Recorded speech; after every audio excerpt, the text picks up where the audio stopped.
Good evening, everybody. This is it. It's the finals. I am Toon, and as always, accompanying us in the broadcast booth is SlowMoe and TCase. Boys, how you feeling? Woo! I am feeling good, and I am excited for this final. How about you, SlowMo? I'm absolutely pumped. There has been so much talk about this race throughout the week, and leading up to this race here, we've got obviously the best of the best through this league here who have made it to the finals. They're all competing for that final spot and the winner money here. So the championship, it is going to be an exciting race tonight. Awesome. So let's just stop for a moment and think about like how the season's gone so far. Any like standout moments for you guys? I think the first one for me is the epic P1 taking at the very first weekend of the qualifying when Sophia crossed the line and did that just amazing 180 to solidify her dominance there. Yeah, that was that was entertaining for sure. What about you, SlowMoe? Mine is probably going to be from last week where we saw, CBD really just put down some incredible laps. He jumped from, kind of back mid-pack all the way up to, I think he's starting, P5 tonight? So really put himself in a good position to stay competitive through this championship race and give himself a shot for the win.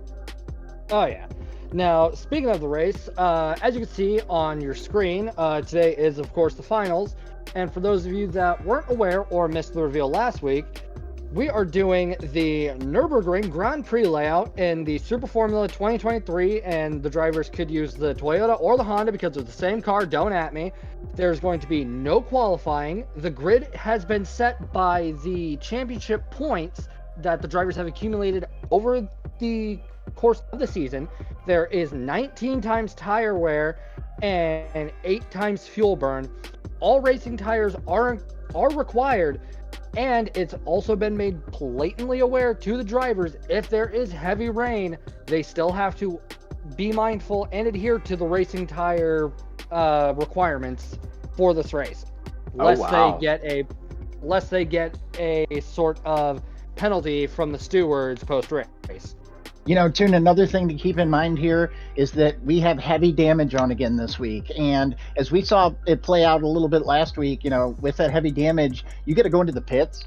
You got to have your pit crew repair that, and it takes extra time in the pits. With these Super Formula cars, they're so fast, they're so easy to make mistakes in. I really think that's going to be a big deciding factor in how these drivers manage their damage on their vehicles today. Without a doubt, because have either of you gone in and just mucked about in the practice lobbies to kind of see what the drivers are up against? Because I haven't, so I don't know what the pit duration is normally for some fuel and a tire change on these cars. No, I haven't either. I've done this race in the Super Formulas a while back, not with this tire and fuel settings that's on it. So I'm not exactly sure on that, but I do know these cars at this track, you need grip. So 19 times tire wear is going to be a lot. Yeah, and I'll add to that I spoke to Arrow a little bit, and he's definitely been running a ton of practice laps this week and trying to get himself ready for this race. And he said exactly what you just touched on, TCase. It's all about the traction, and it's important to him to get through this race clean and try not to beat his car up too bad. And he also had some talking points about his fuel management and what he's going to do about that. So I think it'll be really interesting. There's a ton of strategy that can be played out here in this endurance race that we're going to see today, and it's going to be incredible to watch these drivers and all the talent we've got in front of us, and see how some of these guys manage this. All right, so this is the lineup of all the drivers that have competed throughout the entirety of this season. We wanted to just leave them here, even though some of them aren't with us anymore in this league for this season. We wanted to make sure that they were still mentioned as a special thank you to them for giving up time on their Friday evenings to come and participate in this league. So as you can see, the YouTube symbols means they have YouTube channels, and Twitch means the same for, well, twitch.tv. So yeah. Now, let's go to the starting order for the grid, shall we? So, in first place, to literally no one's surprise, we have Hako. Coming in second place is GLK Sneaky. Coming in and starting P3 is going to be Chief Apollo 11. Starting P4 will be Salamander MN. Over in fifth position on the grid, we have CBD Driver, followed by GSR Shaggy 88, Stubbs McStubbins, Speed Racer, Sophia, Miss Z, and then in 10th, we have Mask Koala, and in P11 on our grid, we have Arrow, followed by Art Vandalay. And now, some of you may notice that there is a difference in the final grid, especially when it comes to the bottom two. We had some unexpected and unfortunate circumstances come up with some of our drivers. So to those of you that couldn't make it, Lakoboro and Corridor, on behalf of the entire Racing League, we wish you all the best, and we hope all is well for you guys, and we really hope to see you back in Season 2. But in 13th, we have Papa's House of Games, and then rounding out our starting grid is AngryFredbird. What are you guys' thoughts on the lineup for this?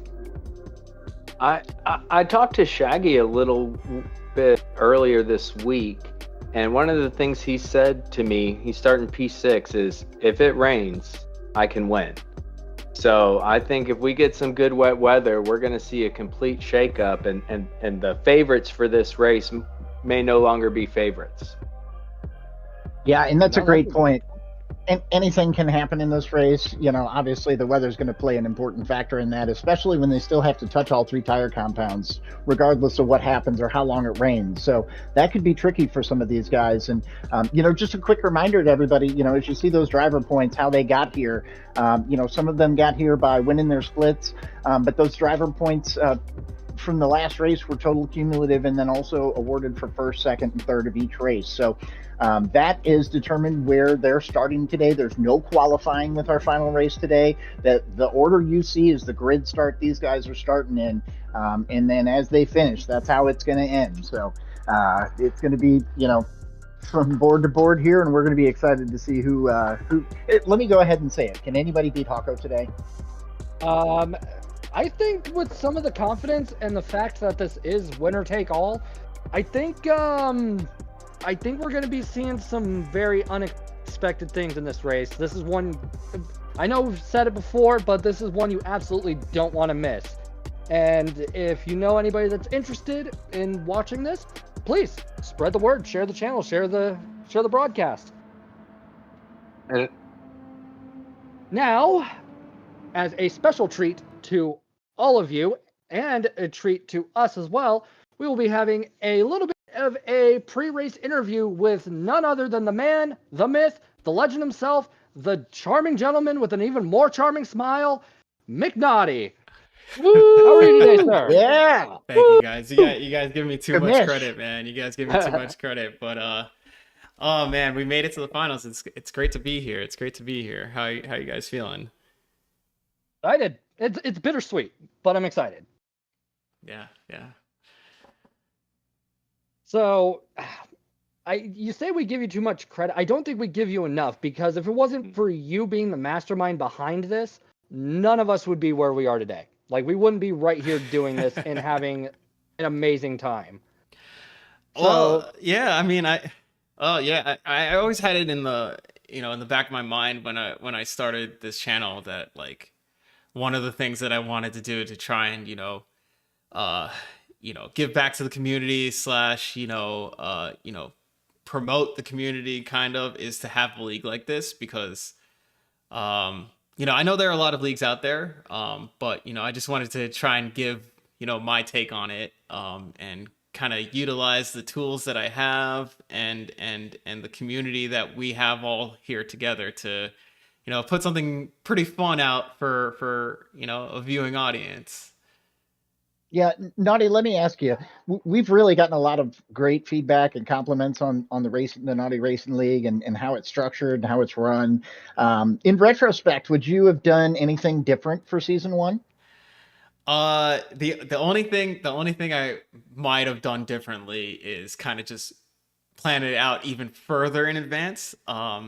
I kind of, went into this and I was like, oh, it might not be that popular. We might not have that many racers, but the support and the interest is like honestly been overwhelming. I'm very happy for that. But like now I know like, oh, this is for real. So, it's pretty much just that. But I think everything has gone smoothly.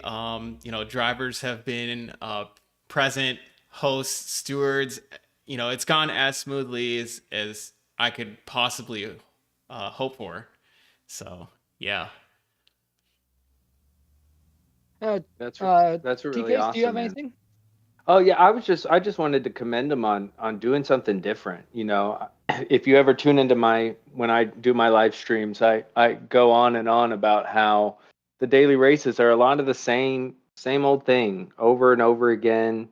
And while some are fun, it gets boring. And what I've seen in this league is you've created something different, different combos, different tracks, different scenarios, keeping people on their toes and having to go outside of their comfort zones to prepare for the weekend race. They don't just get to do the thing they always do. They had to really dig in and learn a new driving style in some instances. And I think that's really cool and something much needed within Well, Gran Turismo. and So that you yeah, went and did that is awesome. yeah, I definitely wanted to introduce different car types in this league, because I know a lot of times like we see, okay, we're doing strictly group 4 and group 3 because those are the most like those are the cars that have the most type of whatchamacallit, like Availability? they have the most, yeah, availability, right? And so I was like, okay, well, how could we challenge things to be a little bit more different? Can we use like the real cars and the imaginary cars? Can we use high downforce cars? Can we use cars where the engine isn't in the rear or the or the or the middle of the car, right? So last week we had a front engine, front wheel drive car for a track that really isn't suited to it. So it's kind of just like, creating some variety that, we don't get to see often enough. Yeah, it's definitely pushed all the drivers like way outside of the comfort zone. I think the one thing we could do without though is PD given the same races as you're thinking. You're gonna do that, PD. Hire this man and then hire the three of us. We'll do broadcast for you. Anyway, Yeah, yeah. It's kind of crazy how that happened. Like literally like these tracks like I've had planned like pretty far in advance. Definitely further in advance than the weekly release on like Friday or Saturday or whenever that happens, right? When people start to find out what the next week's dailies are. But I guess it just means that I might be on the right track here if they're doing what I'm doing. So uh, looking forward to you know embracing that uh, different track choice, different car choice, in the future as well. yeah. So, have any drivers really like overperformed, like done better than you thought they would throughout the season?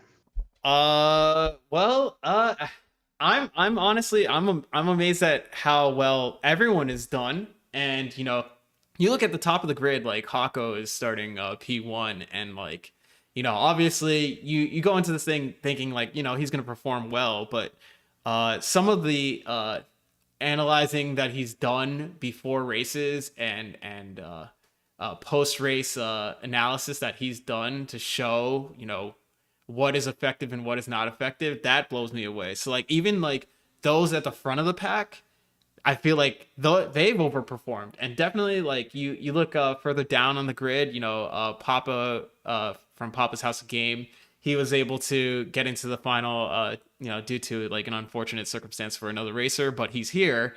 And I can say honestly, like I've seen that it's definitely pushed him to become better. And the more it's kind of like I feel like it's like muscle training. Like if you do like muscle confusion, then you get overall stronger. So like by throwing different cars at people, I feel like from the front of the grid to the back of the grid, it definitely uh made people improve. I hope that they'll be able to carry like the increase in their driving abilities from this league into the daily races, especially after the break in between seasons that'll be coming up after this. But gentlemen, do you guys have any more questions for the man himself? Case, I'll let you go first because I got one that I've been dying to ask. I guess for me it was is like when did you decide, like you said you've been wanting to do something to give back to the community and do something, but like when did you decide, hey, I'm going to make a league and feel confident enough to throw that out there, knowing that maybe people would just be like, nah, I don't want to do that league. Like when did you decide to do it, and what was that like?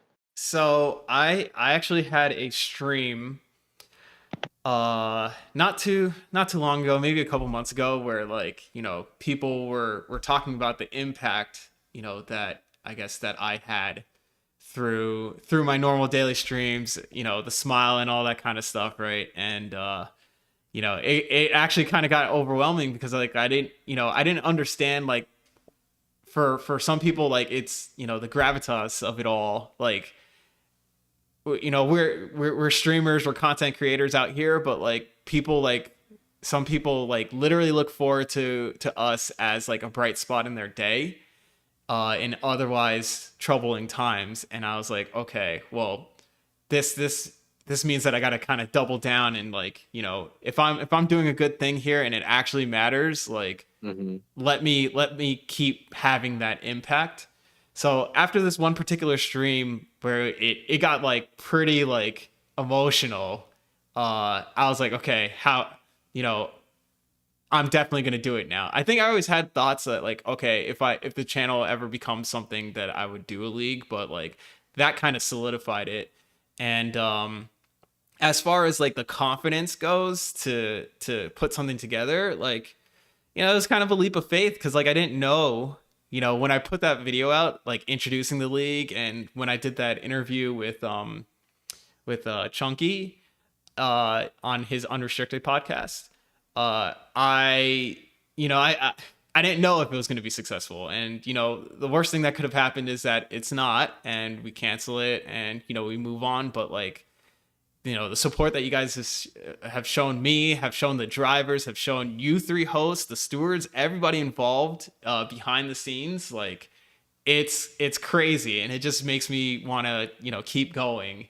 And don't think I don't see you guys in chat. I know I don't reply actively, but I see all you guys there. Kura, I see you there. Freddie, Leo, Jimbo, I see you too. Moose Racing, I see all you guys. So thank you, each and every one of you guys, for the support for this and for the regular streams and all of it. That's awesome, man. Thank you.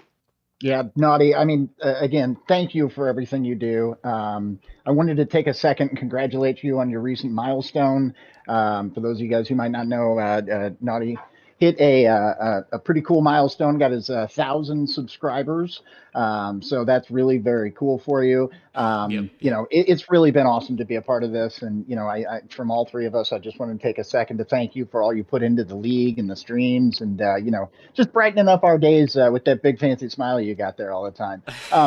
Here's the question I really want to ask. Can you confirm that there's going to be a season 2? Is that really happening? Yeah, man, of course. Yeah. Yes. Not only is there a season 2, but we have it all figured out, and we're the plan is that at the end of the race, at the end of the stream, we're gonna let everybody who's watching know. So like, definitely stick around, stay tuned, enjoy this race. It's gonna be intense, it's gonna be crazy.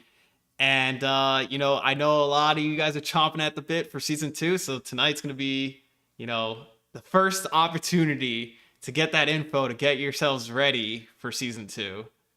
That is awesome. I mean, and you'll see. I don't know if we can share somehow. We're actually starting to get pictures from people all over the country that are tuning in, putting the race on their big screen. There's some places. There's some big things in the works. So make sure to stay tuned. The Naughty Racing League is really something that's it's incredible. So what do you say we get to some racing? Are we about there, or what's the scoop with that? Yeah. I'm gonna go ahead and mute myself. I'm gonna let you guys, do your pre-race chat, and hopefully we can get started in here pretty quickly. I know the audience is waiting, so thank you guys for having me. Thank you so much for your time. Thank you. Let's go. For stepping in. What an honor.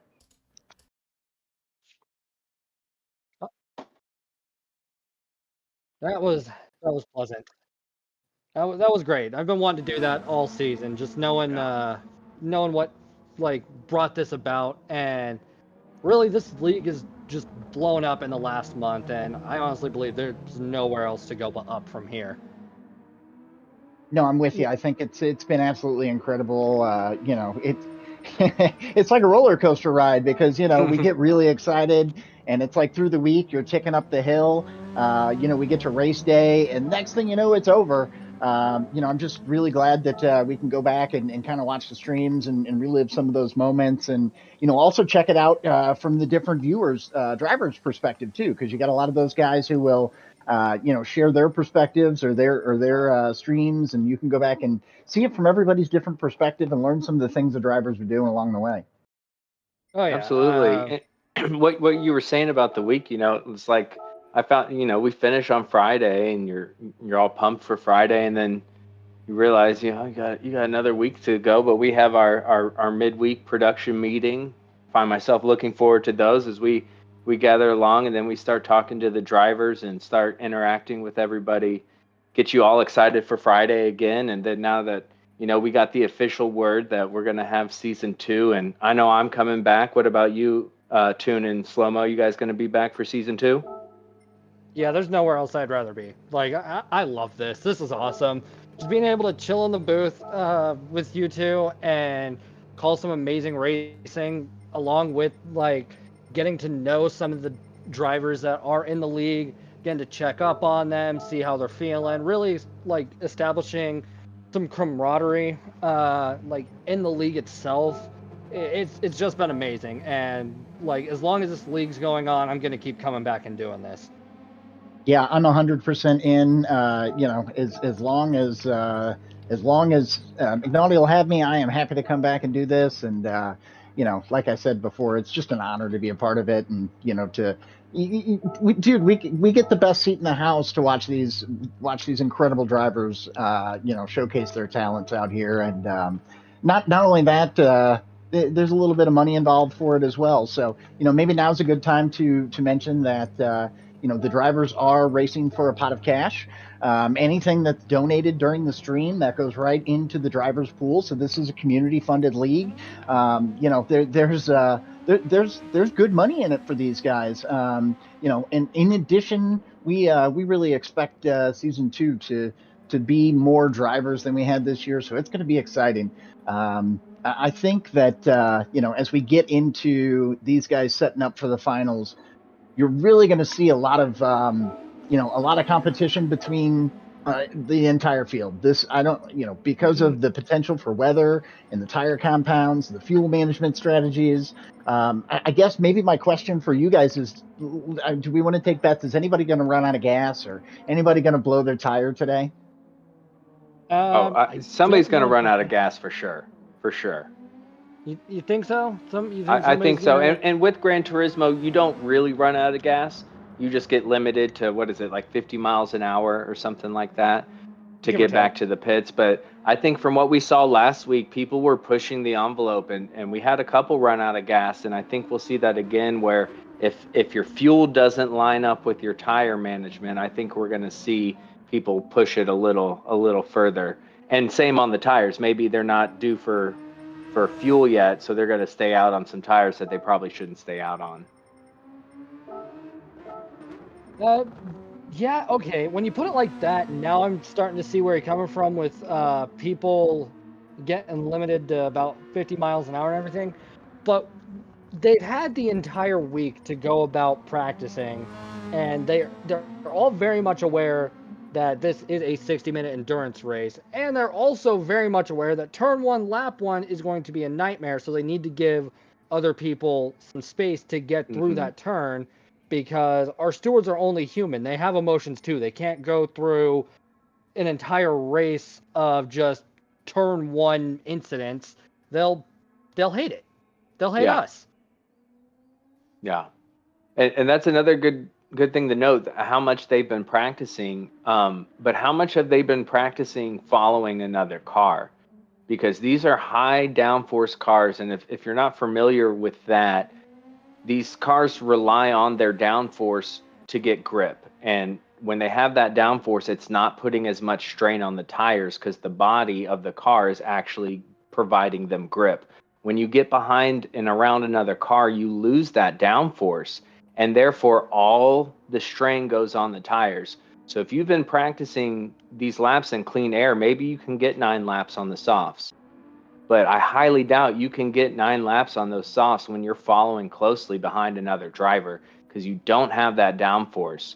And so your tires are going to get tore up a lot faster. That's really good. I never thought about it. I never used the super formula cars or anything like that. Like, I knew formula cars were heavily reliant on the downforce, but I didn't know that dirty air was that much of a factor when it came to this. I don't know, SlowMoe, what do you think? I think that's really going to play into the entire race for a lot of people. And, not everybody is tuned to drive these cars well, right? I mean, I'll admit these cars, you get going so fast. Your reaction time's got to be so quick, and every little twitch or sneeze can make a big difference in the car itself. So, for me, I'm not going to do as well in these cars as somebody that might be a little younger and maybe have a little quicker reaction time. And then add on top of that the opportunity for weather, the tire compound changes. Like TCase is talking about the downforce. My goodness, I generally probably need all that downforce I can get in these things, and really kind of just learning how to use some of that a little bit better. But it's just incredible that we're going to see these guys out here. And, I guess maybe the other relevant thing is to say that, I go out and run practice laps, and then I compare my practice laps to somebody like, let's just say Arrow, for example. And, a lot of these guys are 3-4 seconds faster than me. And, you start trying to take off, seconds of your time. It's one thing to take off tenths. It's a whole other thing to take off a couple seconds. Mm-hmm. Oh, yeah. Now, since they are very heavily reliant on the downforce and all of that, do you think we'll see some people maybe having a bit of a delayed start just so they can roll around in clean air as long as they can, and then fully jump on some other opportunities to make up places further on in the race? Maybe not that extreme. Maybe not. Probably not at the start. I think at the start, people are going to try to jockey for position, and then maybe get through lap 1 and try to start getting some air. Maybe if you see that you're about the same speed as the person in front of you, you're not gaining on them, you don't have that opportunity to pass, then maybe you do let back a little bit and give yourself a little breathing room. But I think at the start, everybody's going for it. Case, I got a quick question for you. What tires are you starting on today? If I'm starting P1 through 5, I am starting on those softs, and I'm going to try to run. After that, it's anybody's guess. Oh, yeah. But enough about speculation. I think it's time we actually get into the meat and potatoes of this, as we've got the finals of Season 1 of the Naughty Racing League about to start. Let's go. Let's see if anybody's going to be a little eager and jump the line. You'll love to see it. Discipline. Mm-hmm. You'll love to see it. So we've got Hako, of course, starting P1. I think his main focus is going to be getting away from everybody as soon as possible.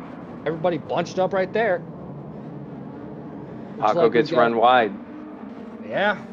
Sneaky's. Seems- Woo! Oh, Sneaky ran wide too.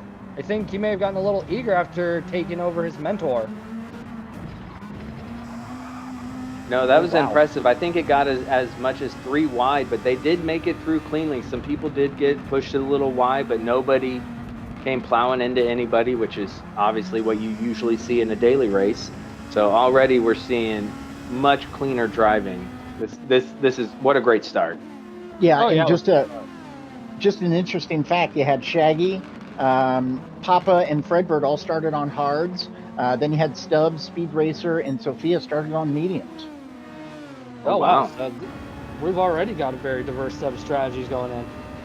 And we got clear skies, so we'll see what the weather happens. We got an hour of racing, and it can all change in a minute. Yeah, that's what I was going to allude to.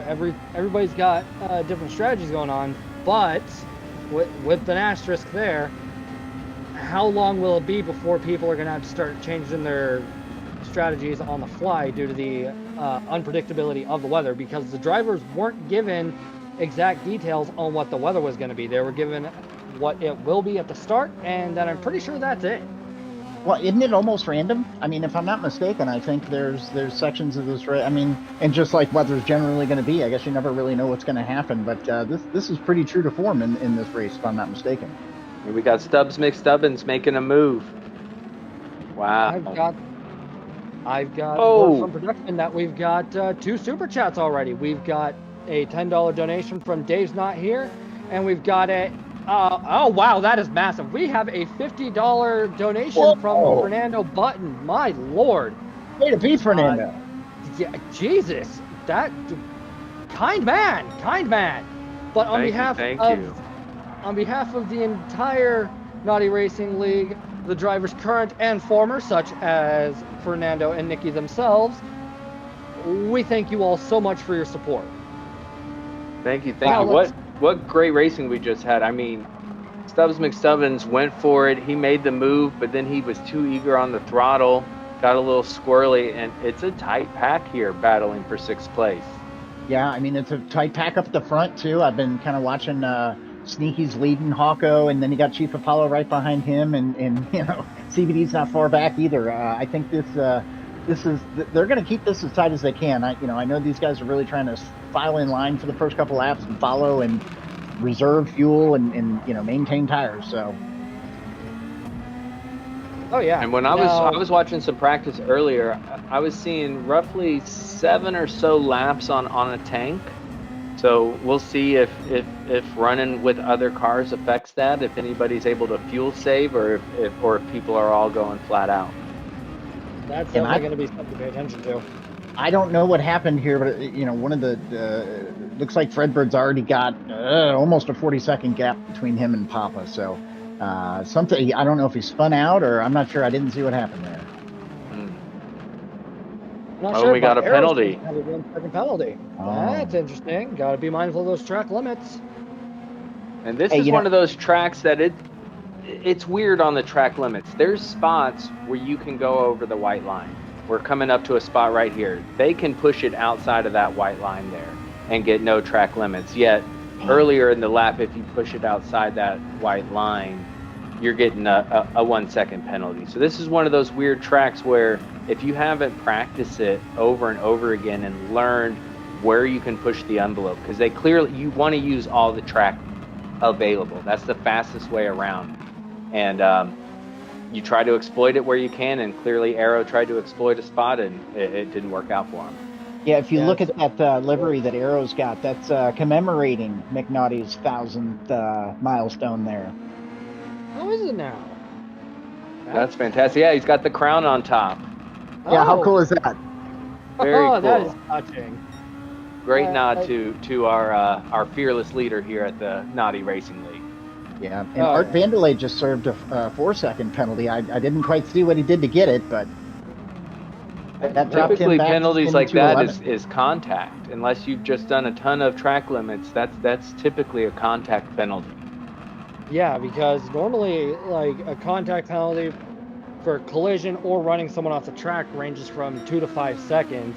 And I don't think Art's the type of driver to get 8 separate track limit violations I don't unless he think got so either. completely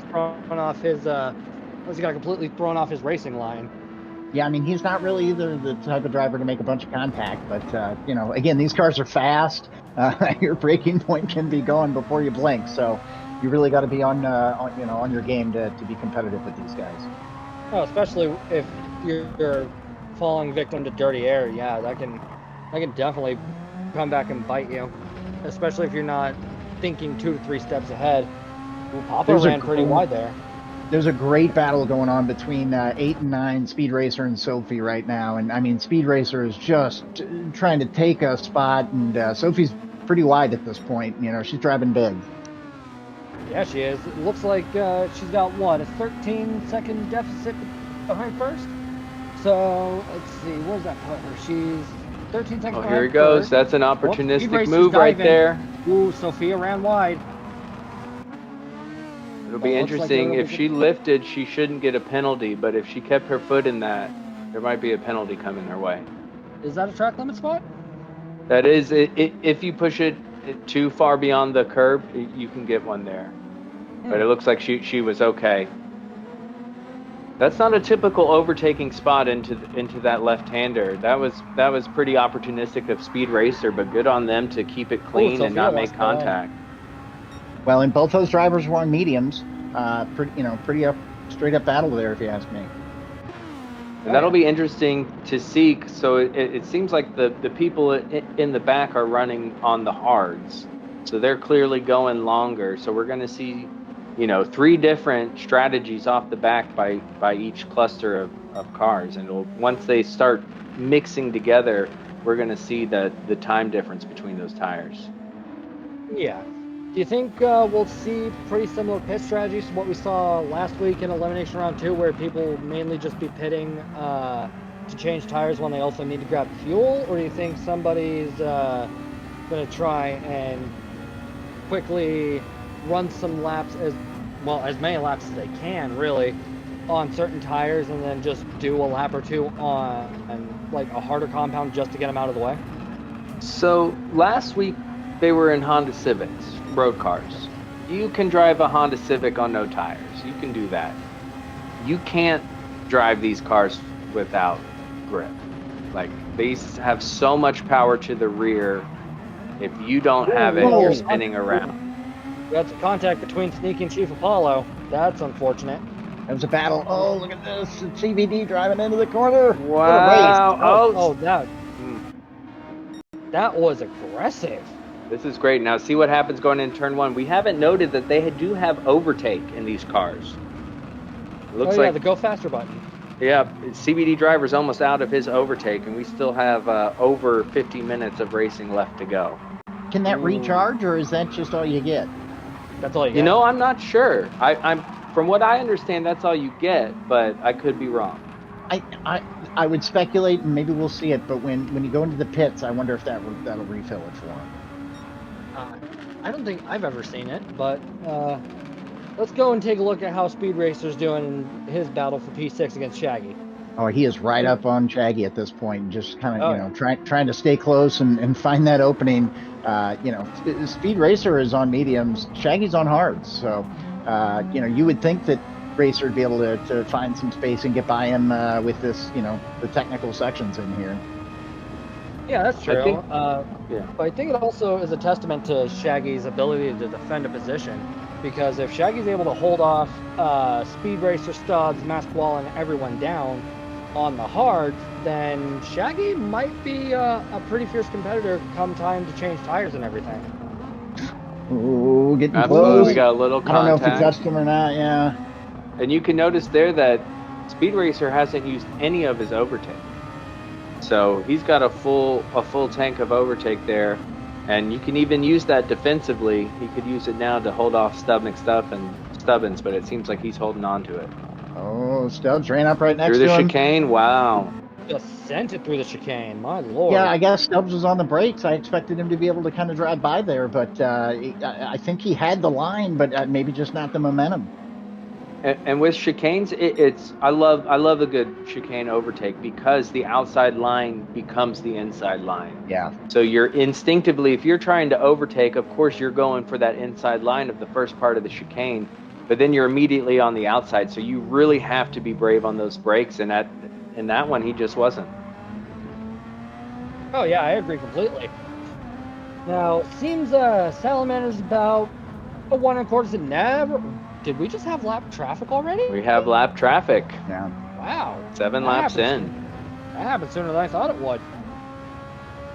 So we've got Salamander violently closing a gap between himself and Chief Apollo. They're about just slightly over half a second now. See if, oh, actually taking a look at those tires. Mm-hmm. So I this don't got a will warm fuzzy be. about those.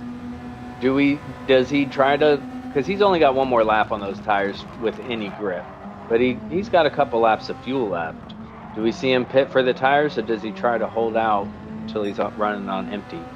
Well, to that point, take a look at what Hako's tires look like. I mean, he's Wow. got those suckers worn down. Oh, So my I God. think we're going to see it play out there between him, maybe Sneaky. As you kind of go down the line, there's some folks that have low tires, but man, I don't know. I'd be wanting to get off those hards onto softs. I mean, how long do you think you can run on the hards without sneaking in and switching up? Well, I got Papa Well, up here on my screen, and he's on the hards, and he's got 75%, if not a little more than 75% tire left on the hards. So he's got plenty of grip. And speaking of people swapping out, we've got Chief Apollo in the pits and Shaggy. But there's a massive difference between the amount of fuel each of those drivers had. Shaggy only had 2 fuel left, and Chief Apollo was sitting at 15. So I don't know how they got to that much of a difference in their fuel. It looks like everybody's doing it now, right? Shaggy, Stubbin, and Sophie's also in. Interesting. Right. And they were all on different tires, so clearly some on the hards pitting weren't out of tires, but like you said, they're ready to get off those slower tires and put on something a little quicker. Yeah. And if you were paying attention when we were watching Hako, you could see he's bald on all tires barring one. So I don't know how unruly that car has to be at this moment. But It's got to be, Yeah. We've got Art trying to, running wide into the gravel in an attempt to try and get past Arrow. That's unfortunate, but there will be other opportunities to try and make up those positions. Ooh, and there he goes. Oh, bummer. No grip left on those rears and just spun right around. Art is showing his career as a moonlight ballerina. That was a lot of spinning. Wow. And there we go. We got the front 3 in the pits. That we do. Sure hope Art's able to get back on the track safely. There's no grip left on those rears. It's going to be a real struggle because at low speed, that car has no downforce. That's one of the things with Hako. He's out front. He's got all the downforce in the world helping him with grip. When you're going that slow, you don't have any grip with your tires that worn. Yeah. It also appears that we've got some weather that might be coming in. It's now cloudy. I feel like we might be having some rain in the near future. Hopefully these drivers are ready for that. It is, and I've looked over here on Papa House of Games, and while his tires have grip, he is out of fuel or running out of fuel coming up to the pits, and he's been running this past lap on a +3 to lean on his fuel mapping. So he's been doing some fuel saving to get him back to the pits, but he doesn't need tires, so it'll be interesting to see. And yeah, he changes to mediums. Is Koala the only one who hasn't pit? I might have missed it. I'm not 100% certain. Yeah, looks like Masquala has pitted. He's on mediums. Okay, I might have missed that one. Thank you. Not a problem. So, looks like Masquala's about 5-6 seconds behind Speed Racer, almost 2 seconds ahead of Sophia. It definitely looks like the race pace is kind of just starting to fan out a little more. I'm really hoping that the drivers don't start to think that all is lost because of this, because there's still tons of racing left, so anything could happen. As we've seen multiple times already in the season, anything can happen. Yeah, it really can. And with cars like this, I think people don't realize how tricky these super formula cars are to drive.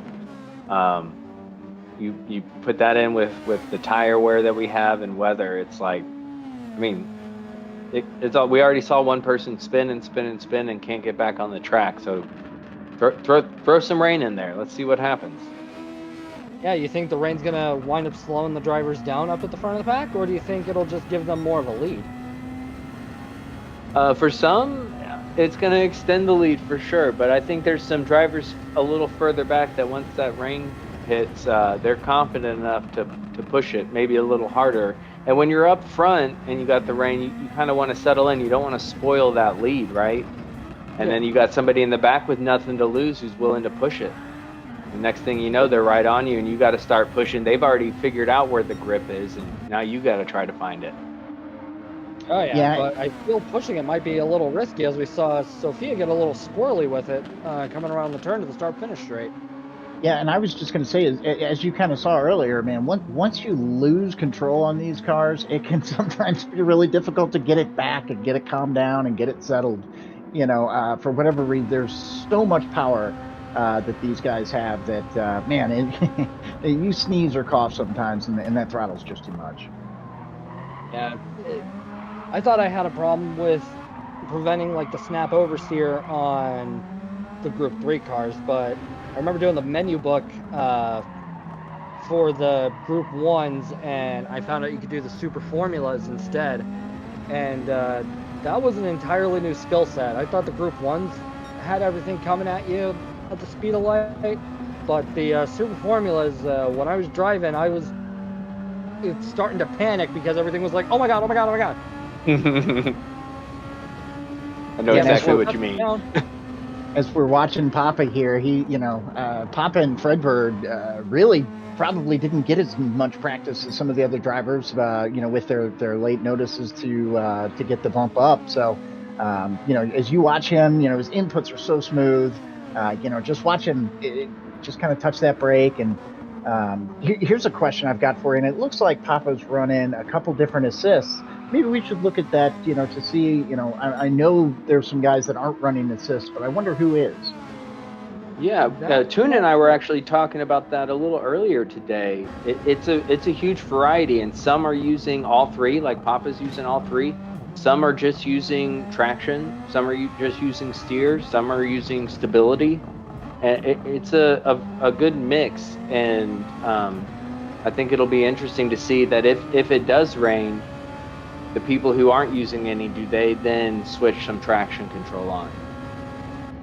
Yeah, I feel those that are running like counter steer, active stability, stuff like that, such as Papa, I feel they might have a very negligible difference in the performance of their car because they're able to leverage the assist, and there's nothing wrong with using assist, by the way. No, they're there to help you.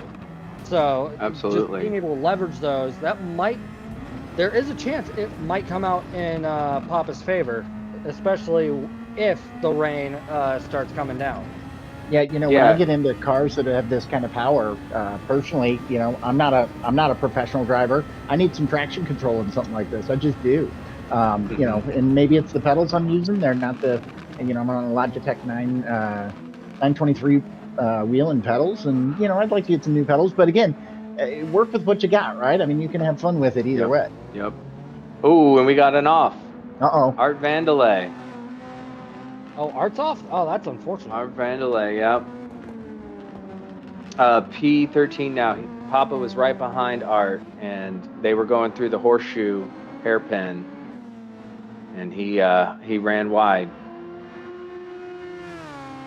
Yeah, to the assist that you were saying, and like to a really skilled driver, let's say a Hako, the assists are going to slow him down. They're not going to help him in any way because he's going to be wanting to get on the power, and it's going to turn that assist on and turn the power down.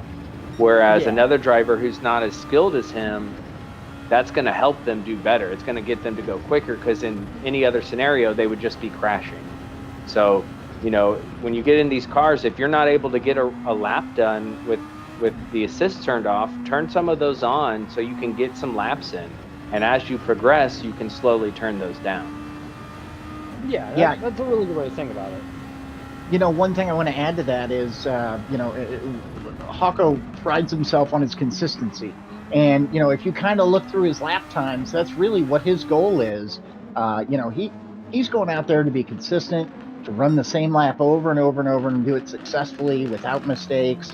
And, you know, drop a tenth here and there, depending upon whether he's changing tires or whatever compound he might be on. So, you know, if the more you can bring that consistency to your laps, the better off you're going to be. Oh yeah, because Absolutely. barring the pit lap and maybe the out lap, he hasn't really gone higher than 138. And actually 137 there, 136 set fastest lap for the race. But who knows if that's actually going to change or not, because there's still about 40 minutes left of racing for everybody to go through. Mm-hmm. And look how much of the track that Hawko uses. See how he's runs wide, he hits the apex, he gets back over to the left for the right-hander, boom, runs wide again. He's using every inch of that racetrack within the limits, and it's showing how much speed he can carry through every single one of these corners. Yeah, you know, that's a great point. And I think McNaughty said when we were kind of talking about the race that Hawko ran last week, it was kind of a masterclass. I mean, if you go back and actually watch Hawko stream, he was managing his fuel from turn to turn. And forgive me if I've mentioned that before, but man, it was mind-boggling to watch his racecraft and just, you know, how knowledgeable and how smart and how much thought he has put into what he wants his laps to be and how he's going to run them. Yeah, and seems like Hawko's strategy is definitely paying off, especially with the consistency, because if I was reading that correctly, he had about a 14-second gap between himself and Sneaky. So at least for a little bit, it seems Hawko's just going to be able to cruise around and, I don't know, pop on some tunes or something. Is it worth mentioning that the top three drivers are all sporting the Hawko Racing Academy livery there? I think there's a common theme there, huh? Yeah, I'm definitely detecting a trend. Hawko took time to, at least to my knowledge, train just these two, but there's probably way more he's been helping out over the course of the season. And seems like they're definitely taking Hawko's tutelage to heart, because they are just in a race of their own right now. Chief Apollo's about 5 seconds behind CBD Driver, but Sneaky can't shake CBD Driver off of him. So there's probably going to be some intense racing action between these two as the race progresses. Yeah, I think you're starting to see the pack split up a little bit. There's a little bit of space, you know, as you get down into the double digits there with some of these folks. They've got some room to run, and, you know, they're trying to hit that consistency. But boy, that front group there, you know, Chief Apollo is, goodness, 5, almost 6 seconds back of CBD, so that's a pretty big gap to close. You know, however, all four, the first 5 drivers are all in mediums right now, so Shaggy all the way up to Hawko. And Shaggy's into the pits as soon as I say that. Yeah, well, how about that? So that's the second time Shaggy's gone to the pits, so... Yeah, he's already done the hards and the mediums. I'm expecting him to put soft on this trip. Alright, and Stubbs is also in. Yeah, he's done the soft and medium, so I'm assuming he'll be taking hards. It's still mesmerizing to see the difference, like, in fuel levels when everybody's coming into the pits. I wonder, like, outside of shifting points, I wonder what else is kind of playing a factor there, like fuel mapping, racing line. Do you guys have any speculation? I have a ton. I think after a lot of people went back and did their homework and saw what Hawko did last week, you've got a lot of people that are doing active fuel management through the race, or just setting it a little bit differently and running. That's, for me personally, I'll tell you, it's kind of ironic that with these cars, you could sometimes use that fuel management as kind of a traction control or a version of it, right? So, if you turn your fuel mapping all the way up, well, guess what? Your car's not going to have the same amount of power it did if you had it all the way down. So, it can act somewhat similar to the way that the traction control does, but in a different way. Mm-hmm. Yeah, I agree. Honestly, seeing the driving that transpired throughout this inaugural season is kind of taken everything I know about Gran Turismo and sim racing in this Right. realm, and kind of flipped it on its head, because before the league, before all of the extremely intense driving and strategy crafting, I always went in with foot go down, car go. That's it. But now we've got people doing just even the slightest bit of changes to their car, and at least to their driving of the car, I should say, and we're having just night and day differences. And speaking of night and day differences, Sneaky took that turn very nicely, but CBD driver took it just too enthusiastically, we'll say. A bit enthusiastic, but that's one of those spots on the track that you can push that limit and not worry about a penalty. So if you're coming through that a little fast, you can keep your foot down, not lift, and run a little wide, maybe get a little sketchy, but still be able to maintain your speed. Oh yeah, I just hope the racers aren't also getting complacent with the weather conditions, because it is random. So they could think they've got this in the bag, and within the next, I don't know, 5-6 minutes, could be as little as 2 minutes, there could be a drastic change. And Hako's back in for a second pit. Getting off the mediums, possibly? Yeah, I don't know. I mean, he might go soft again, but he's run the softs and the mediums already, so I would imagine he's going to pick the hards. Sneaky follows suit. As a CBD driver. I'm curious. I think if I was Hako, I might go back onto a quicker compound and try to build a bit more of a lead before any incoming weather arrives, and see if I can't. Nope, he goes out on the hard, so that's why I am not winning this race. Oh yeah, same here. And I mean, honestly, looking at those clouds, I mean, I'm no meteorologist, but that does not give me a warm fuzzy. It might be a false alarm, but I don't know. We might be getting some rain in the very near future. Well, and how unfortunate seeing the would it radar, be if... and I don't see anything yet on the radar. Yeah, and I was just going to say, how unfortunate would it be if somebody, just came out of the pits and they got a brand new tire compound or a full tank of gas, and then it starts pouring rain and you want to go back in, Mm-hmm. That's another decision to make, right? Can some of these guys run on the, the regular compounds in the rain, and take that advantage over the people who are going to go in and get intermediates or wet tires? Only time will tell, honestly. But one thing I can say for certain is, with how Sophia was struggling to kind of get control of her car, I think she's not having a really good day. But we're just now approaching around the halfway point of the race. So, again, say it with me, everybody at home, anything can happen. Anything can happen. There you go. Along those lines of anything can happen, we actually have Chief, Apollo, and Salamander on wets right now. Wet tires. Really? Yep. And here comes Hako back into the pits. Do you think he's hopping on the wets too, or do you think he was just kicking a box? Oh, actually, although he's on hard, so maybe he's swapping off those. He's got his hard compound out of the way, and he's like, I'm done with these. I don't know. For those of you who aren't familiar with, the Gran Turismo settings, if you look in the bottom left-hand corner of the screen, you'll see a meter with kind of a bluish-white bar going up, and it's almost at the 1/3 mark. That is the moisture of the track.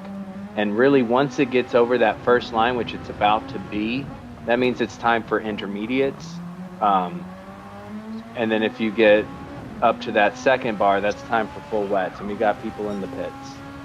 Oh yeah, we do. And Salamander just smiled and waved as he drove past him. That was some preparation that I don't think some of the other drivers were ready for, because those wets have a little bit of wear on them, but looks like Salamander was able to predict the weather and oh my, wow.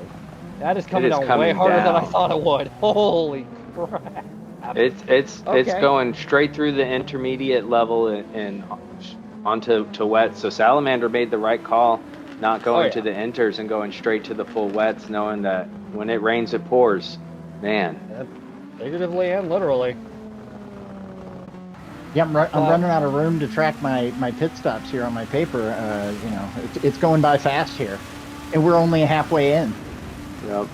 Yeah, and if you listen carefully, you can just hear the rain dumping down in the game. And we got a yellow flag. Somebody had. Oh, there they go. We're about to see whoever. There they are. And it was a back marker, Art Vandalay. They're having a tough race. Art. Oh no, Art, you got to get in the pits, man. No grip on the hards. Oh, I don't know that he's gonna make it back. Ooh, look, it's just spinning. Yeah, I hope he can get off the race. Okay, good. Whew. Worried he wasn't gonna be able to get off the racing line or something. That was close. That was dangerous. That was very close. But let's just take a moment to appreciate Art's beautiful livery. That is a nice livery. That is really nice. That is a man of culture. It's gonna take a long time to get back to the pits. Yeah, there's no grip.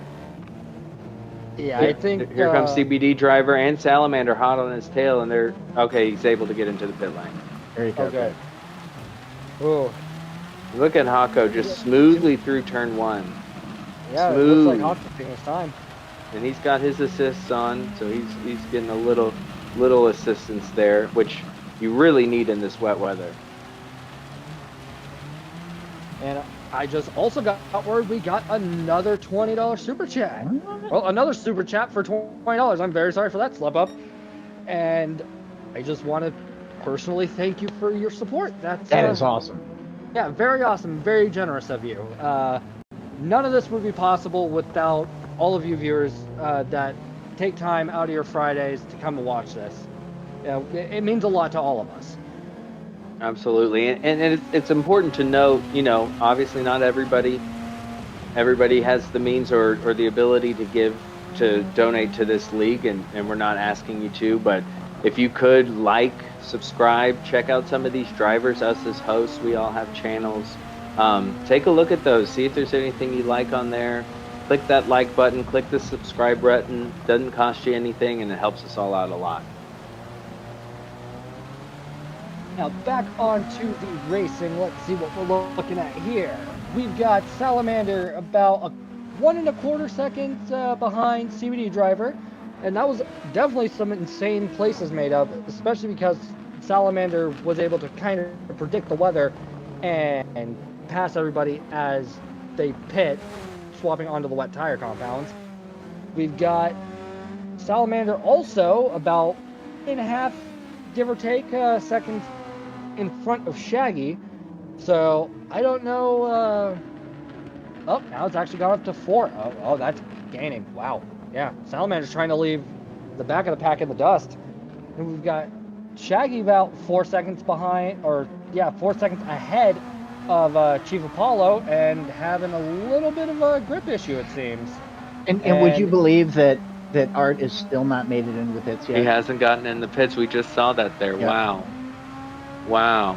I really hope he can turn it around. That's tough, but again, that's the challenge of this race, right? I mean, and you can never predict the rain, but how about Salamander? He comes in with everybody else. They all take regular compounds, and he goes, you know what? We're going to see some rain, so I'm going to take the wets. Yeah, and honestly, when you got the rain, unless you're eyeballing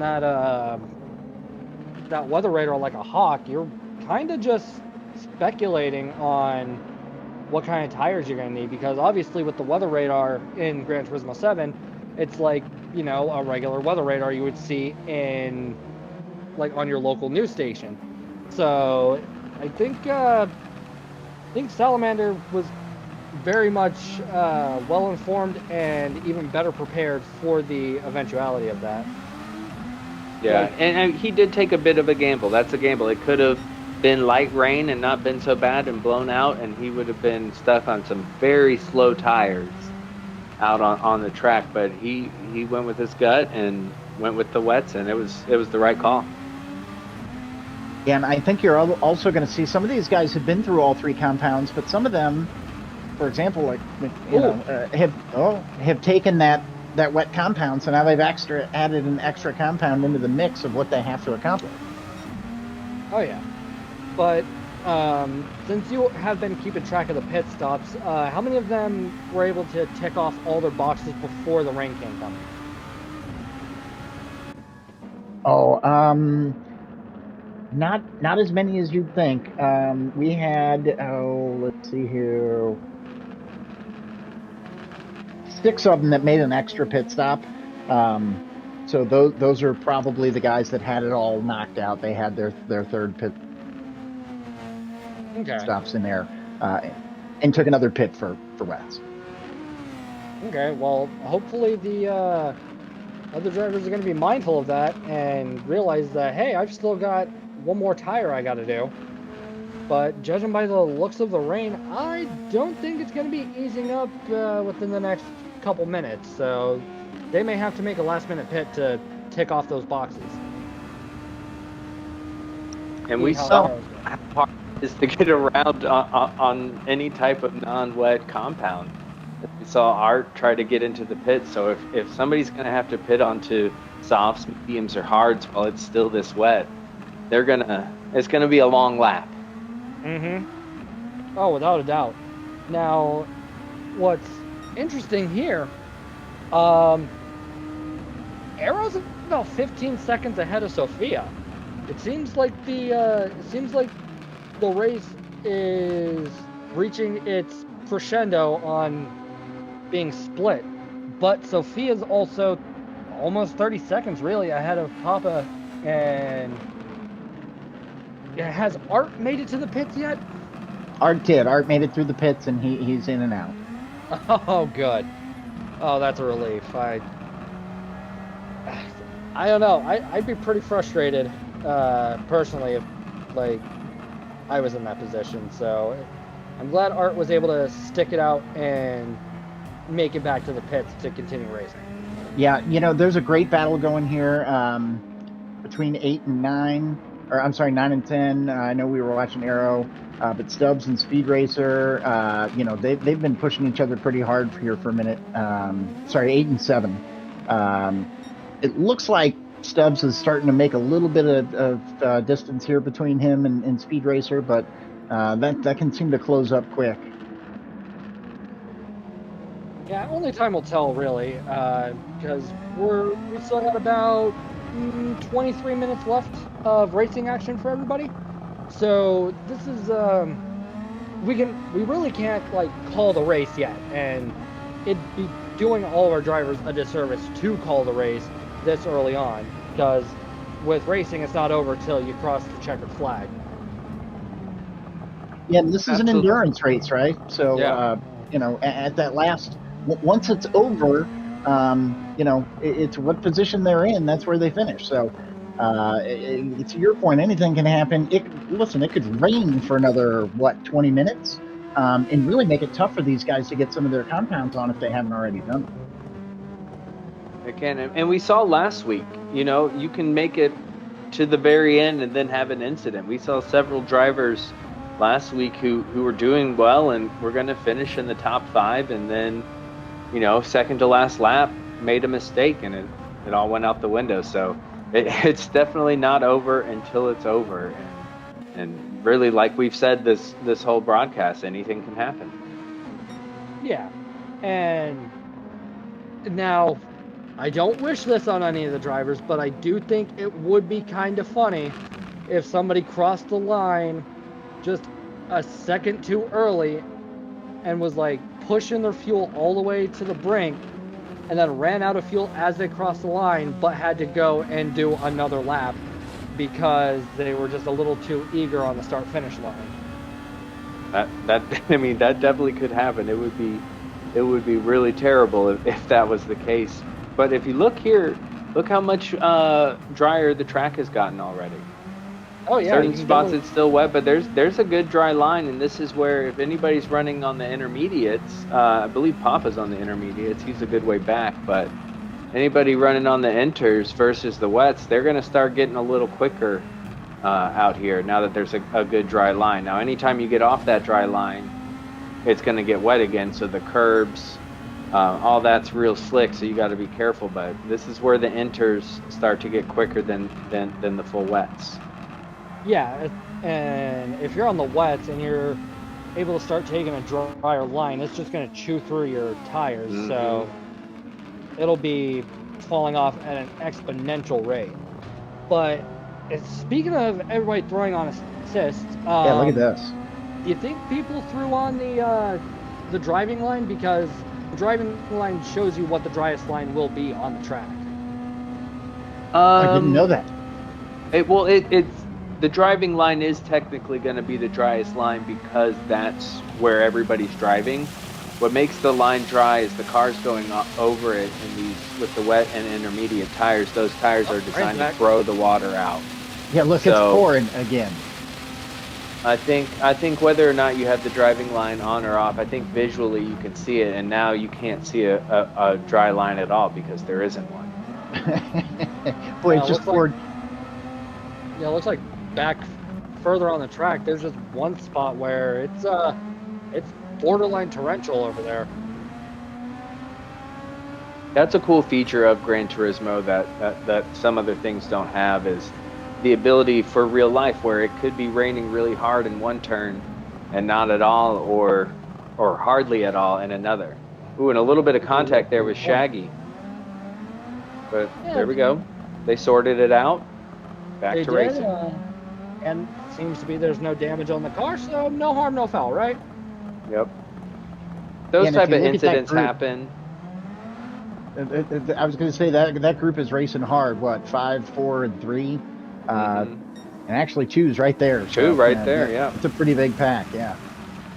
Yeah, it seems like everybody's just having really a fight for second place, because unless something happens to Hako, they're going to be sitting there for a little bit. Absolutely, and it's up to Sneaky to set the pace. Now, CBD might be a little quicker in some areas, but anytime you go to pass, you have to go offline because Sneaky's going to stay online. And so if CBD wants to get past, he's going to have to go somewhere where it is a lot wetter, and it makes it that much harder to push. So you kind of get stuck behind the person, even though you know you might be quicker, you still have to get around them. Yeah, and I also want to make note that you can see the drivers also driving a little boldly, if I may be so frank. They're getting onto those curves, and it's no secret, the curbs are pretty slippy as is, but when it's raining, it's like driving on a sheet of ice. So they're definitely doing some high risk, high reward driving here. Absolutely. And we just saw Salamander dip into the pits. Looks like Shaggy will be going in on the next one for fuel. Yeah, it looks like all they're doing really is just a splash and dash.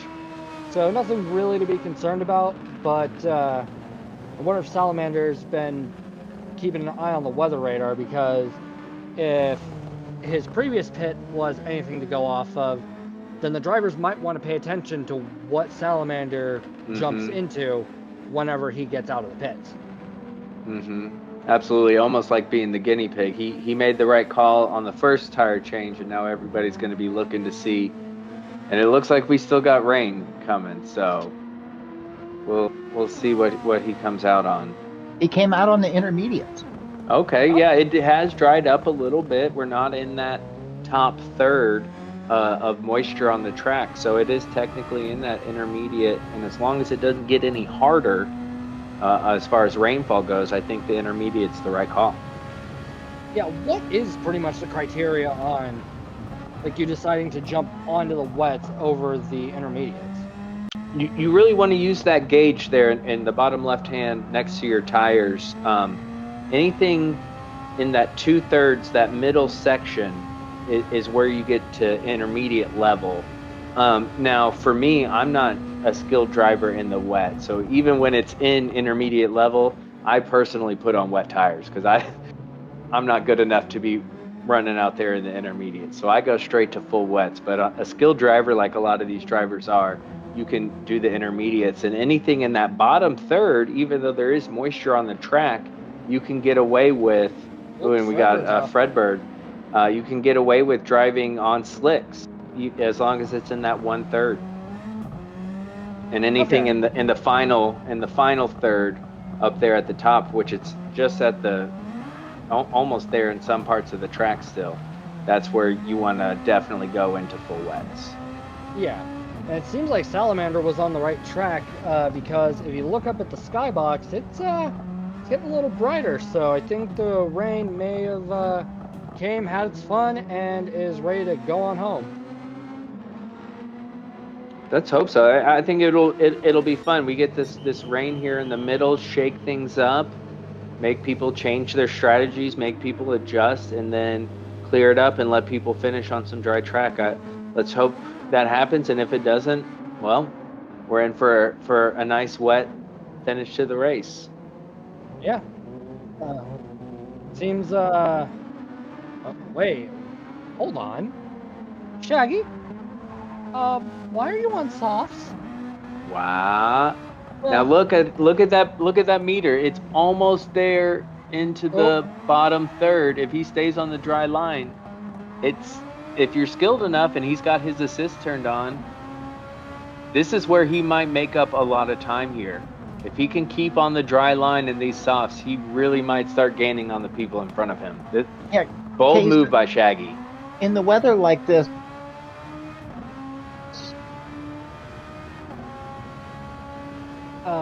so sorry to cut you guys off, but we've also got a question from the chat about the race making decision. Is it random or chosen by someone? That is all left up to the very capable hands of the man behind the curtain, MCNaughy. He's the one that dreams up these, and we just let you know what it is, and the drivers go and give it their all on it. Absolutely. And with talking with MCNaughy, he put a lot of time into picking something different, picking a car and track combo that's different than what we normally see, and then doing the testing to figure out tire wear, fuel, weather, all of that stuff. He put a lot of time and effort in to give us these exciting races. Oh yeah, it definitely shows. It looks like the Hawko Racing Academy team put intermediates on all three of their cars. We saw Shaggy go off for a second on the soft, so it's not. I don't think it's quite dry enough for the slicks. I think intermediates is the way to go. And if you notice on the long straight, all the people with the wet tires and stuff kind of drifted off the dry line and onto the wet line to give their tires a little bit of relief. Yeah. And I was going to mention that Shaggy being on the softer compounded tires is, I can kind of get where he's coming from, because the track is drying up and everything, but because the track's not completely dry or just about there, going right off of the dry line and onto a wetter portion of the track, be it the curbs or a different driving line because you took a corner wrong, that could also very easily spell disaster. So I think we're now seeing drivers in a way put all their cards on the table and really send it. And speaking of sending it, Salamander's really going for it right now. Gone all the way up into second place. My God. That just goes to show that first pit stop call that he made. I mean, that made all the difference for his race. And Shaggy did this. Shaggy tried to do the same thing in reverse onto the softs, and so far he hasn't gained or lost. See if he ends up losing any positions because of his bold move. Yeah. And I was going to say we're down to what, 11 minutes left. So we're sneaking in on the close here, and you're going to start wondering, is this the last pit these guys are going to make? Have they hit all their tire compounds? Do they need any more fuel? A lot of those questions are going to be going through their minds here as they're coming up on the last 10 minutes. Yeah, this is. I didn't even know we're already that close to the end of the race. That's time flies, right? It sure does. It does, It yeah. sure And I got to does. tell you, I really see, Salamander and Shaggy and Chief and Stubbs McStubbin. They are not rolling over here. They to give this race away to 1, 2, 3 Hawko Racing Academy cars. So, you can tell these guys are really pushing. They're trying to use all their strategy possible. And man, how awesome would it be if that one pit stop made all the difference for Salamander in this? It's I really looking really like think it it's did. going to. Look at that penalty for Art. Oh, That's a bummer. He's a back marker, so he's obliged to get out of the way right here, which he does, leaving Shaggy on the dry line. And now the track's dried out quite a bit more, so he's got to be careful. There we go. That's where he had a mix-up last lap around. He made it Case, through. I was going to ask you earlier if the tires, if they put a soft compound on and it's wet, does that wear those tires any faster or slower than it would under dry conditions? If it's wet, I don't believe it wears it any faster. If anything, it probably would wear it a little bit slower just because it's not getting that grip on there. I think it has more of an effect with a wet weather tire on dry. That's where you really see the tire getting torn up is those wet weather tires trying to just grip dry tarmac. Gotcha. yeah. Oh wow. Ooh, what Shaggy happened? Vintage. See that wet? There's only so much dry track out there. Yeah, I think that's a bit of a cautionary tale, really. I know everybody's strategy is different, and I will respect everybody's strategy. Papa just spun out too. Oh, Papa did. Oh no! It's oh Lord, Shaggy. There's the. Shaggy, no! Oh, Papa just spun as well. Oh my goodness! People on the slicks are. Yep, this is. This is a disaster for some of these drivers right now. Here it goes. Here it goes. We're about to see some ice skating. Come on, man! You got this. No, there's no grip. There's no grip. You got this. Oh, this rain If you're on the softs, I'm looking over here. Papa's got to do an entire lap on the softs now. He is just going into turn 1, and oh my goodness, an arrow sliding. This rain is a lot more brutal than I anticipated. I thought, okay, people are gonna have some issues, but they'll acclimate. My God. Yeah, there's nothing you can do. Even the most skilled driver right now, with how wet it is in these cars, you have to limp. You're going to be running in 5th gear when you're supposed to be in 1st gear. Just trying to minimize. You're going to adjust your fuel mapping all the way to lean, like we were talking about earlier. Just minimize the power to those rear wheels so you can try to get around. Yeah, no, I mean, I would imagine Shaggy's just trying to get back to the pits, and at this point, Mascalo's on softs. You've got some of those guys that went to intermediate, right? So, I think the intermediate runners are going to be safe. They're going to be safe. I think the intermediate runners might be considering softs, given the moisturometer on the bottom left of the screen. Oh, I was dropping. Yeah, it really depends on what part of the track. Some parts of the track, it's still pretty wet all the way around. And I mean, this is a very undulating track. There's highs and lows, and it is a race circuit that's designed for this. So they have drainage areas. Oh my God! And everything like that.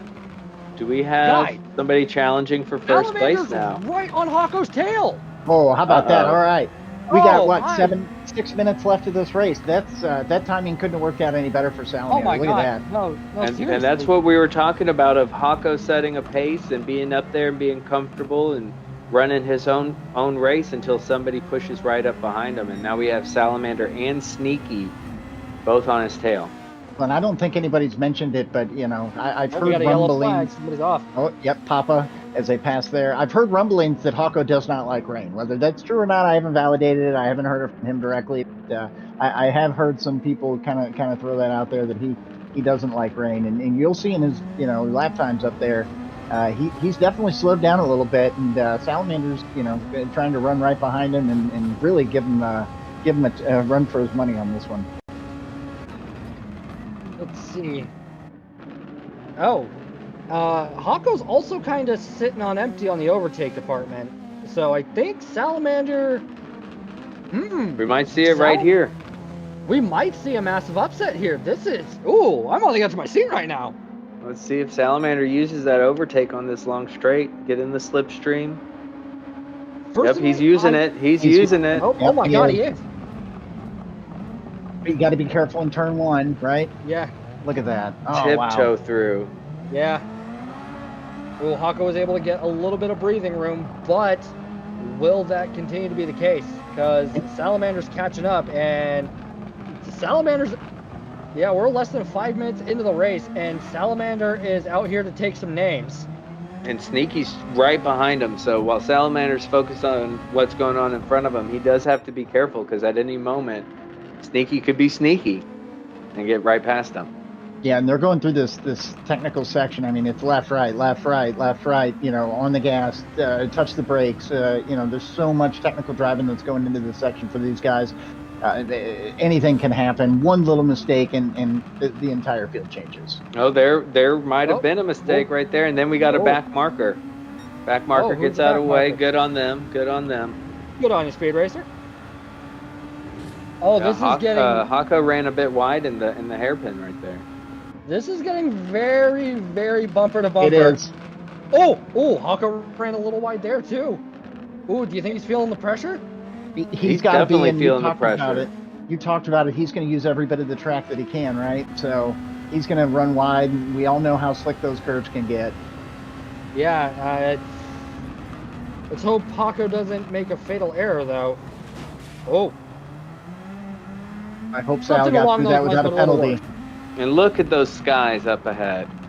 All right, clear skies. So who's going to hop onto the softs first?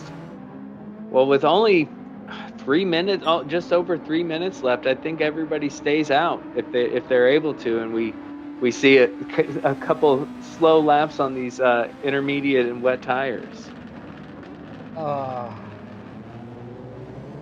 I'm speechless right now. This is... I did not expect this. It's awesome. Yeah, this just goes to show that anything can happen. Yeah, when you have multiple strategies, it all seems spread out and different, and you know, and then all of a sudden the race starts to come to an end, and everybody gets right back on top of each other. Yeah, and with there only being 2.5 minutes left on this race, these three are going to be running another lap before they hit the full checkered flag. Chief Apollo's gone into the pit. You know what? Go for it, man. Go for it. It depends on what kind of gap he has. If he has a gap behind him to get out, because he could hop in on the softs and snag fastest lap, you know, put a little pressure on some of the guys up front, but and he's also on the full wets versus the intermediates, so that's another. That is also true. Oh, Salamander is coming. You're going to see the Chief took the hards because he hadn't hit that compound yet, so he didn't have much of a choice. The time was almost up. He had to still hit that compound, and now he's got some back markers in front of him. Boy, look at this. Look at this race. Oh, no. Salamander's completely out of overtake, and Hako's just got, just enough to give himself some breathing room for a final push. And Salamander's in the pit. Interesting. What are you doing? Have they not run all the compounds? Oh, no. Oh, he's out of fuel. He's out of fuel. Oh, he doesn't have any gas. Oh, my goodness. Oh, no. Oh, too eager. The only thing I could see is maybe he didn't get the mediums, but I thought he might have. So let's see what he puts on here. That'll tell us everything we need to know. Yeah, if he throws on the softs, which I imagine he will, look like Hako will probably get to the end on his fuel. Where's Sneaky at? Sneaky should be good on his fuel. He's not far behind him, yeah. But he's got no grip on those rears. All right, Salamander's on the mediums, and as we come into closing seconds of this race, hi Brain, glad you could join us. We've got Hako with, Hako's not even out of the woods yet because Sneaky's right up on his tail. I think Sneaky's, let's see how Sneaky's looking in terms of overtake. Very low. About the same as Hako. Yeah, very low. He has less grip. That's for sure. He's got less grip on those rears, so it's going to have to be an overtake going into a braking zone where he can just get ahead and then stay ahead, because it's not going to be accelerating out of the turn. That's for sure. A little bit of a dive bomb. This is the final lap. So let's take a look at how this is gonna come to a head, because it seems Hako's coming in about a second ahead of Sneaky. Chief Apollo is now across the line, so everybody from 6 down, their race is now done. And that was a lot of the chicane Hako took, but no penalty. Shaggy. And there's the yellow flag. Let's see, can we see who it was? Papa. And that is it. Twitch Hako across the line, followed by Sneaky. What a race. 1.5 seconds between them. CBD driver not too far behind. We got a Hako Racing Academy 1, 2, 3. Hey, and Salamander, he's got a pit lane penalty, but I think he'll be okay. He's got 34 seconds to Stubbs. So he'll be all right. So well done to Salamander. Wow. Oh, yeah. Fantastic showing by Salamander. That's right. Salamander can just get out of his car and walk up to the start line. Yeah, he's golden. Well done. This has been a just absolutely mental final race for Season 1. Yeah, this has been absolutely awesome. And I mean, we got to see all the strategies we threw out there come into play, whether it was fuel management, whether it was tire management, the rain, the weather. This race certainly put these drivers through the ringer, and make no mistake, the Hako Racing Academy, their strategy was second to none. When you can bring all 3 of your teammates in 1, 2, 3 like that, that's saying that you guys had something figured out. So kudos to you guys. Congrats. Yeah, very well deserved. And Stubbs goes for a fancy finish. Fancy finish indeed. Wow. My God, that Bravo. was... Oh, congratulations, Hako. Well done, Hako.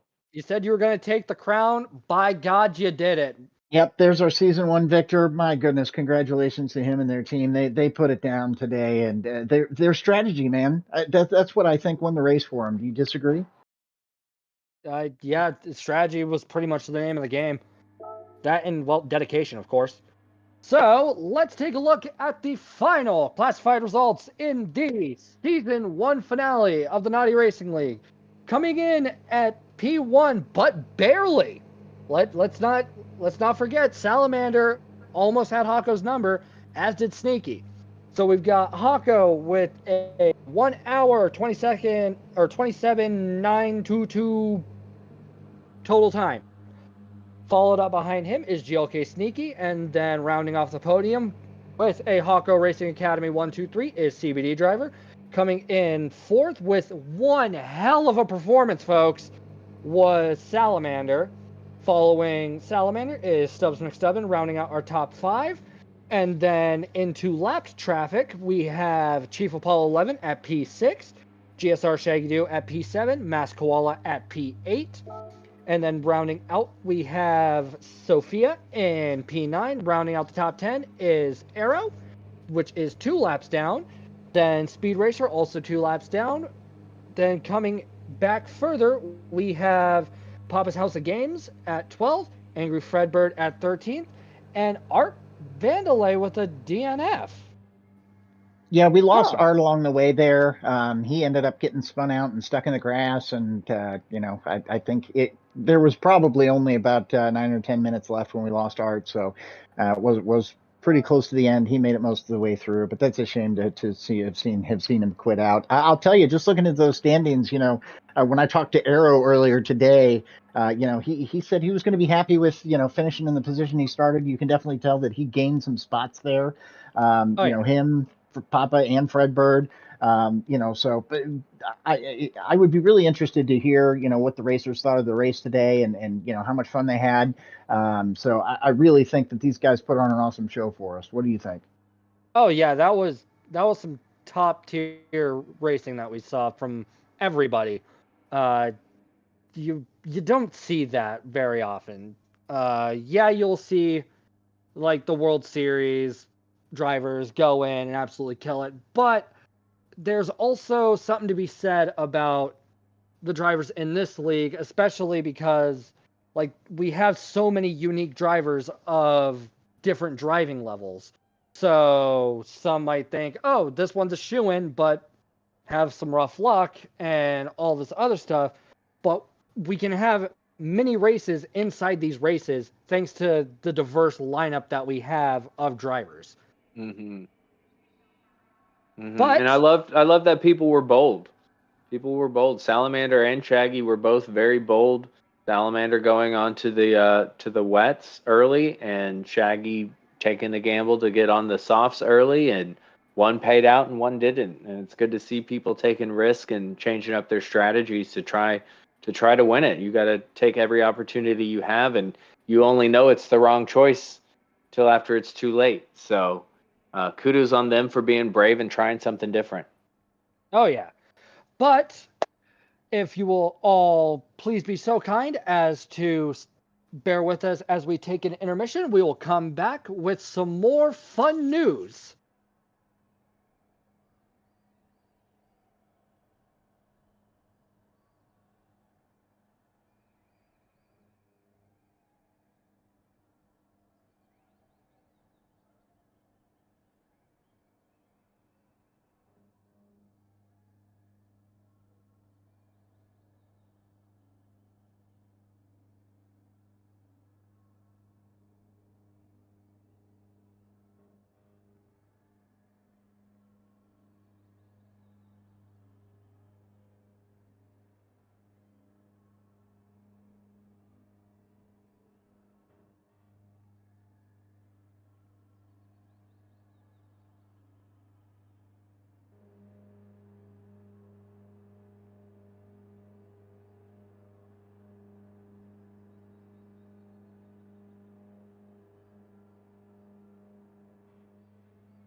Oh boy.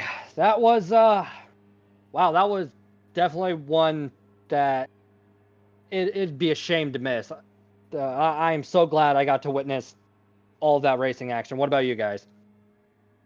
Oh, definitely. I think that I mean, that's how a finale should be. I think it was the best one and the most exciting. Yeah, Yeah. I loved all the variety we got to see from the drivers. Not everybody pit at the same time. Not everybody started on the same tire compound. Not everybody took the same tire when they went in. Like we saw, Sal almost ended up with a huge advantage jumping on those wet tires earlier. If he would have only had his tire compounds knocked out prior to that, that advantage would have played in a little bit more significant than it did. But he still had to sneak in and take another pit. So, I mean, it's incredible to me to watch these guys go for an hour and just make very few mistakes. That's Mm-hmm. I mean, it's just not something I do. I jump on and I run my practice laps and I do my time trials and all that stuff, and I'm spinning out one at every 5, every 6, every 7 laps or something like that. I don't have that hour-long consistency like we just got to see. So it really is something special to watch.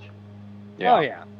But as season 1 comes to an end, first off, we would like to thank every single one of you that has shown your support through giving exposure to the channel and the Racing League, by coming and interacting with the broadcasts, by donations, just liking the broadcast. Every little thing goes a long way. And again, thank you all so very much. This wouldn't be here without you guys. Yeah, not to mention the folks that share it, right? So, it's one thing to watch. It's another thing to share it with other people and share the experience with them. So we appreciate everybody's support. And man, it's been awesome to be a part of this. So I wanted to thank the community for helping us be here today. Mm-hmm. Now, as season 1 comes to an end, I think it's time we also tell everybody when season 2 is coming. Oh yeah. So, Boom. season 2 will be starting on the 6th of October. We will have round 1. Round 2 will be on the 13th of October. Round 3 will be on the 20th. And then the grand final for season 2 will be on the 27th of October. Now, bear in mind this as well. This will be, season 2 will be the last season of 2023. So, if you want to get in on some racing action, but think, maybe I'll wait another season, if you do that, you're going to have to be waiting until the next calendar year of 2024. So, you might want to speed up that decision a little bit. Now, the signups are going to be live very, very, very, very soon. In fact, right now. The link is now in the chat as posted by MCNaughy, and the deadline for signups is the 30th of September. So, if you got to think on it, think you've got some time, but not as much as you think. And I should also make special mention, listen very carefully. There is a $10 entry fee unless you are an MVP tiered channel member of MCNaughy Gaming.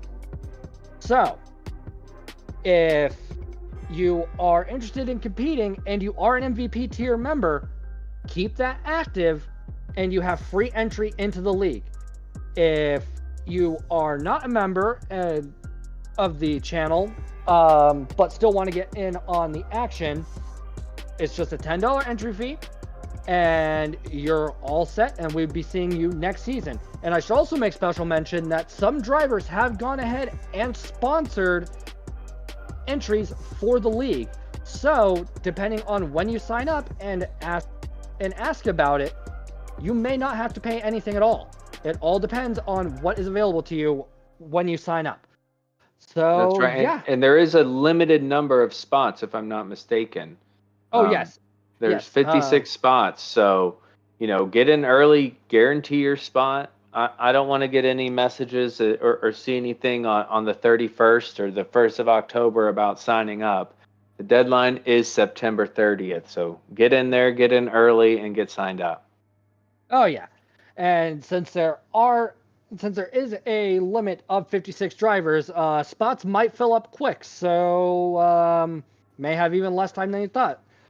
But with that, I hope to see all of our competitors from season 1 go into season 2, and I can't wait to see all of the fresh faces that we'll see going into the next season as well.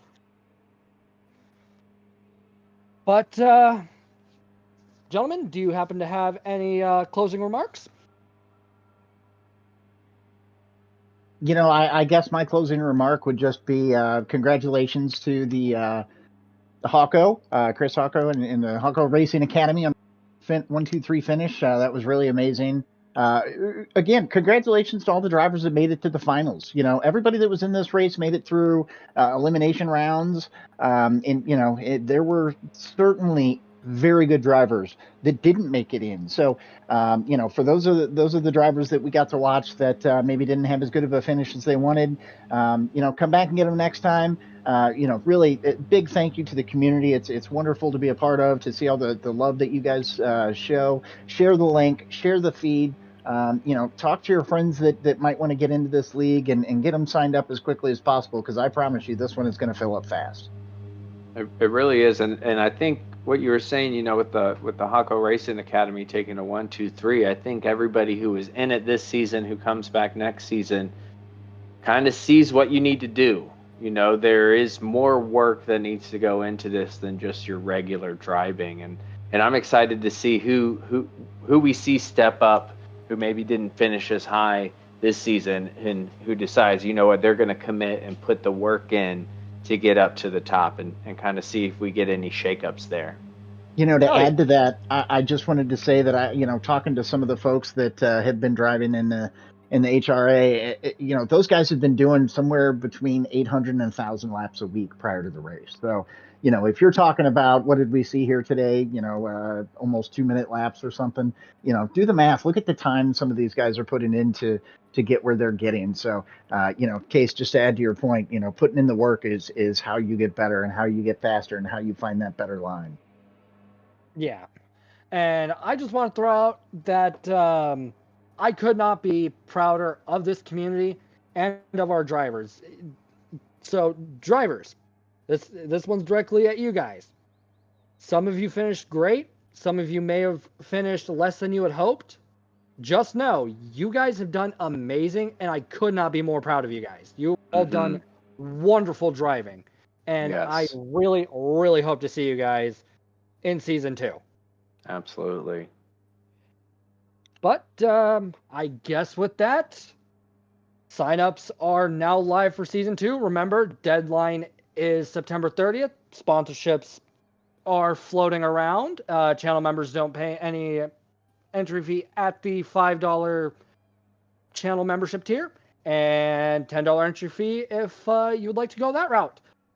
So until the 6th of October, I've been Toon with SlowMoe and TCase. It has been our pleasure to come into your guys' homes for the last 4 weeks. Thank you all so much for your support and spending your Friday nights with us. And you'll see all 3 of us come Season 2. Absolutely. Thank you. All We'll right. catch you on the next one. Toon, TCase, great job, gents. Thank you. Thank you.